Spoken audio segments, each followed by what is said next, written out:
নমস্কার প্রিয় দর্শক বন্ধু, আজকের এই বিশেষ প্রতিবেদনে স্বাগত জানাই। সাধারণত রবিবার মানেই যা আমরা ভেবে থাকি শেয়ার বাজারের নিস্তব্ধতা, চার্টের পর্দা বন্ধ, ট্রেডার যারা তাদের বিশ্রাম, কিন্তু সবসময় নিয়ম এক থাকে না।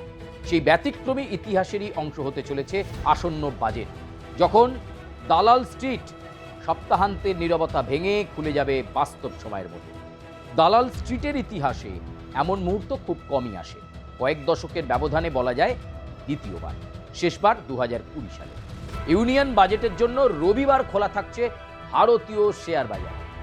শনিবার নিয়ে বিভ্রান্তি থাকলেও ট্রেডিং ডায়েরির জন্য বিষয়টি স্পষ্ট করে বলা জরুরি। এই বিশেষ লাইভ ট্রেডিং সেশনটি অনুষ্ঠিত হতে চলেছে রবিবার 1 ফেব্রুয়ারি 2026।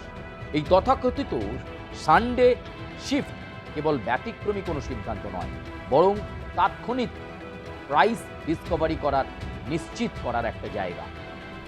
সাধারণত বাজেট বা বড় কোনো বৈশ্বিক ঘোষণা যদি সপ্তাহান্তে হয়, তবে সোমবার বাজার খুলতেই বড় গ্যাপ আপ বা গ্যাপ ডাউন দেখা যায়। সেই ফাঁকে খুচরো বিনিয়োগকারীরা প্রায়ই ন্যায্য দামে প্রবেশ বা প্রস্থান করার সুযোগ হারিয়ে ফেলে।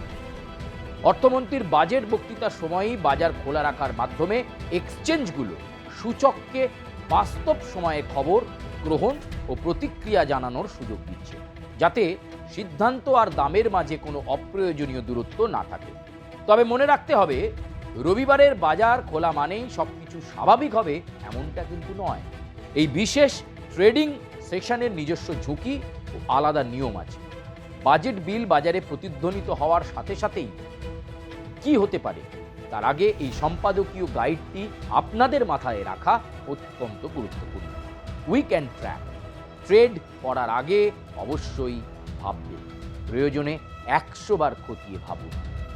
আপনি যদি রবিবার অর্ডার দেন, তাহলে আপনি ঢুকছেন এক হাই ভোল্টেজ এরিনায়। সাধারণ ট্রেডিং দিনের তুলনায় এই দিনের ট্রেডিং কিন্তু একেবারেই আলাদা, তার নিয়মও আলাদা বলা যেতে পারে। প্রথম পয়েন্ট, সেটেলমেন্ট গ্লিচ। ট্রেডারদের জন্য সবচেয়ে গুরুত্বপূর্ণ একটা সতর্কতা। এটাই রবিবারের ট্রেডিংয়ে সবচেয়ে বড় এবং সবচেয়ে অবহেলিত টেকনিক্যাল ফাঁদ। কারণ এই দিনে ব্যাংক বন্ধ থাকায় ক্লিয়ারিং এবং সেটেলমেন্ট ব্যবস্থা স্বাভাবিক ছন্দে কাজ করে না।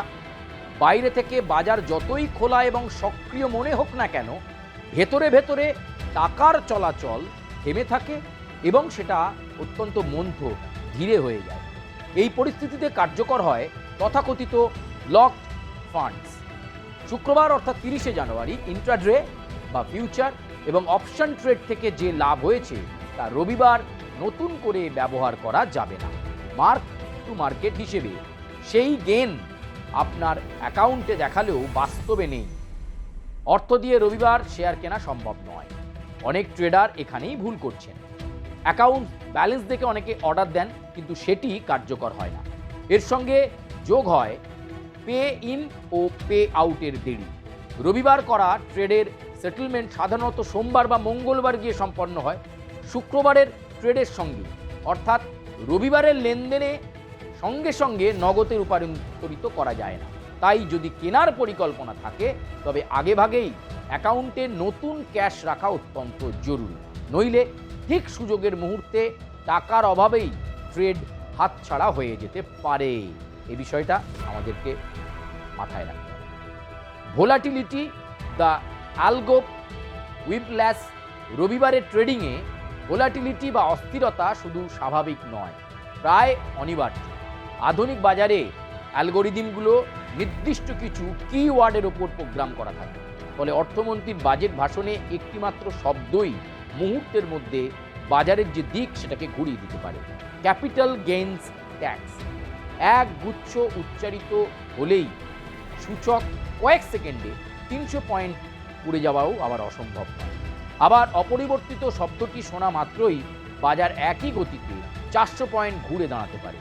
এই হঠাৎ ওঠানামাকেই বাজারের ভাষায় বলা হয় অ্যালগো হুইপল্যাশ, যেখানে মানুষের প্রতিক্রিয়া আগেই অ্যালগোরিদম সিদ্ধান্ত নিয়ে ফেলে।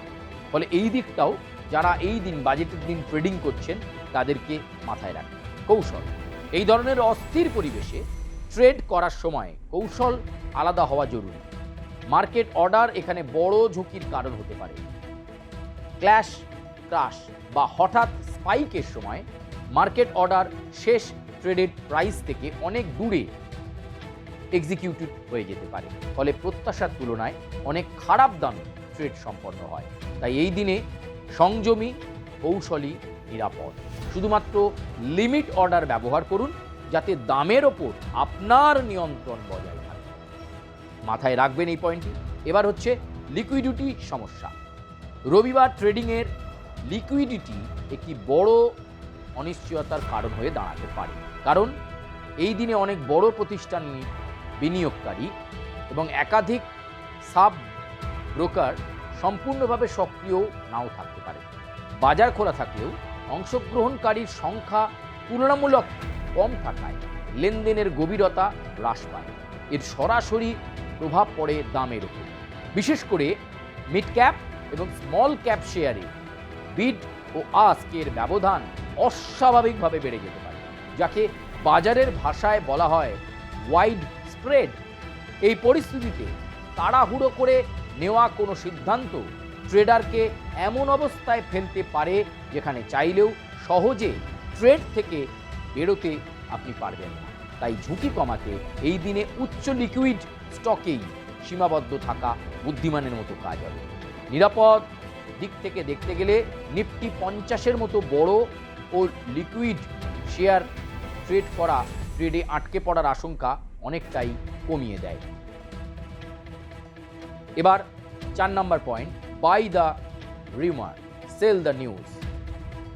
বাজেটের আগের পুরো জানুয়ারি মাস জুড়েই বাজারে একটি স্পট র্যালি ও গ্রোথ ওরিয়েন্টেড বাজেট আসে। এই প্রত্যাশাতেই অনেক ভালো খবর আগেভাগে শেয়ারের দামে প্রতিফলিত হয়ে গেছে। এখানেই লুকিয়ে রয়েছে মূল ঝুঁকি। বাজেট বাস্তবে ভালো হলেও বাজার পড়ে যেতে পারে, কারণ প্রত্যাশার বড় অংশ আগেই প্রাইস ইন করে ফেলেছে। অর্থমন্ত্রী যদি অপ্রত্যাশিতভাবে বড় কর্পোরেট ট্যাক্স ছাড়, উল্লেখযোগ্য জিএসটি বা রেশনালাইজেশন বা চমকপ্রদ সংস্কারমূলক ঘোষণা না করেন, তাহলে বিনিয়োগকারীদের মধ্যে প্রফিট বুকিংয়ের প্রবণতা দেখা দেওয়াই স্বাভাবিক। ফলে ভালো বাজেটের দিনেই সূচক লাল হতে পারে। এটাই বাস্তব ফেনোমেননের বাস্তবতা, এটাই বলা যেতে পারে। তাহলে রবিবারের জন্য ট্রেন্ডারদের চেকলিস্ট, অবশ্যই চেকলিস্টের তো নজর রাখতেই হবে। ফ্যাক্টর হচ্ছে কর্ম পরিকল্পনা এবং সময়সূচির দিকে নজর রাখতে হবে। প্রি ওপেন সকাল 9টা, লাইভ মার্কেট 9:15 থেকে দুপুর 3:30 পর্যন্ত। লিভারেজ, উচ্চ ভোলাটিলিটির কারণে ব্রোকাররা ইন্ট্রোডে লিভারেজ কমাতে পারে আজই। আপনার ব্রোকারের সঙ্গে চেক করুন এবং অবশ্যই ইনভেস্টমেন্ট করার আগে 10 বার ভেবে নেবেন। যে সেক্টরগুলো বাজেটের দিনে অবশ্যই নজর রাখতে পারেন defence, railway, infrastructure, interest rate sensitivity, যতক্ষণ না ধার নেওয়ার সংখ্যা পরিষ্কার হচ্ছে, স্টপ লস। এবং এই স্টপ লস কিন্তু একটা খুব গুরুত্বপূর্ণ বিষয় এবং ভোলাটিলিটির ঝাঁকুনিতে স্টপ লস আর্ন হতে পারে। তাই স্টপ লসটাকে যতটা এড়িয়ে চলা যায় সেটাই কিন্তু বিনিয়োগকারীদের বা যিনি শেয়ার মার্কেটে ইনভেস্ট করছেন তাকে মাথায় রেখে চলতে হবে। রবিবারের বিশেষ ট্রেন্ডিং সেশন একদিকে যেমন সম্ভাবনার দরজা খুলে দেবে, তেমনি অন্যদিকে এক ধারালো অস্ত্রের মতো, যা সঠিক হাতে লাভের হাতিয়ার হতে পারে আর ভুল হাতে ক্ষতির হাতিয়ার হয়ে যাবে। দীর্ঘমেয়াদী বিনিয়োগকারীদের জন্য এই দিনটি মূলত পর্যবেক্ষণের, অবজারভেশনের। অর্থমন্ত্রীর বক্তৃতা মন দিয়ে শুনুন। বাজারের তাৎক্ষণিক উত্তেজনায় আতঙ্কগ্রস্ত না হয়ে শেয়ার বিক্রি করবেন না, বরং যদি ভোলাটিলিটির চাপে ভালো মানের স্টক যুক্তিসঙ্গত দামে নেমে আসে, সেগুলোকে ভবিষ্যতে বিনিয়োগের জন্য নজরে রাখাই হবে একজন বুদ্ধিমানের কাজ।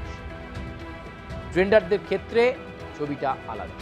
রবিবার মানেই উচ্চ ঝুঁকি, কিন্তু সেই ঝুঁকির সঙ্গেই লুকিয়ে থাকে বড় সুযোগও। তাই এখানে আবেগ নয়, শৃঙ্খলাই মূল অস্ত্র। রবিবারকে T20-র মতো ফুটোপাটি করার দিন ভাবাটাই ভুল হবে। এটিকে আপনাদের দেখতে হবে টেস্ট ম্যাচ হিসেবে। প্রথমে 1 ঘন্টা বাজারকে নিজের মতো করে চলতে দিন। এই সময়ে অ্যালগোরিদম ও হাই ফ্রিকোয়েন্সি ট্রেডারদের সঙ্গে দিক নির্দেশ বারবার বদলাতে পারে। প্রকৃত ট্রেড সাধারণত অর্থমন্ত্রীর বাজেট বক্তৃতা শেষ হওয়ার পরেই ধীরে ধীরে স্পষ্ট হয়। ধৈর্য রাখতে হবে, তবে সুযোগ আপনার পক্ষে কথা বলবে। সুযোগ অবশ্যই আসবে, ভরসা রাখতে হবে শুধু আপনাকে। তাই এতগুলো দিককে মাথায় রেখে আপনাকে বাজেটের দিন ট্রেডিং করতে হবে। শুধু ট্রেডিং মানেই ট্রেডিং করে দিলাম তা নয়, এই দিকগুলো যদি ঠিকঠাক বজায় রাখতে পারেন তাহলে আপনি অনেক বেশি নিয়ন্ত্রণ থাকলে আপনার লোকসানটা কম হবে। ধন্যবাদ।